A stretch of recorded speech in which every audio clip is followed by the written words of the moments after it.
హేరంబ గణపతి ఈ రూపం నేపాల్లో ప్రత్యేకంగా ప్రాచుర్యం పొందింది. వినాయకుని తాంత్రిక పూజలో ఈ రూపం ముఖ్యమైనది.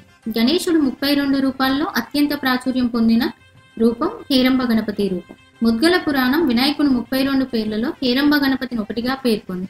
స్కాంద పురాణం వారణాసి పరిసరాల్లో ఉన్న 56 వినాయకుల్లో హేరంబ గణపతిని ఒకరిగా పేర్కొంది. బ్రహ్మ వైవర్త పురాణం 8 పేర్లు, పద్మ పురాణం 12 సారాంశాలు, సిత్యాంగం 16 గణపతుల్లోని గణేశుడి పేర్ల జాబితాలో హేరంబ గణపతి కూడా ఉంది. హేరంబ గణపతి తలల రంగులను అతని తండ్రి యొక్క శివుని 5 అంశాలకు దగ్గర సంబంధం కలిగి ఉంటాయి. ఈశాన, తత్పురుష, అఘోర, వామదేవ, సద్యోజాత 5 తలలు అతని శక్తిని సూచిస్తాయి. హేరంబ గణపతి బంగారు పసుపు రంగులో ఉండాలి. కొన్నిసార్లు హేరంబ గణపతి తెలుపు రంగులో కూడా ఉంటాడని వర్ణించబడింది. హేరంబ గణపతి తన వాహనాన్ని ఒక శక్తివంతమైన సింహం నడుపుతుంది.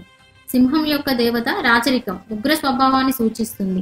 సింహం తన తల్లి పార్వతీ నుండి వారసత్వంగా సంక్రమించిందని చెబుతారు.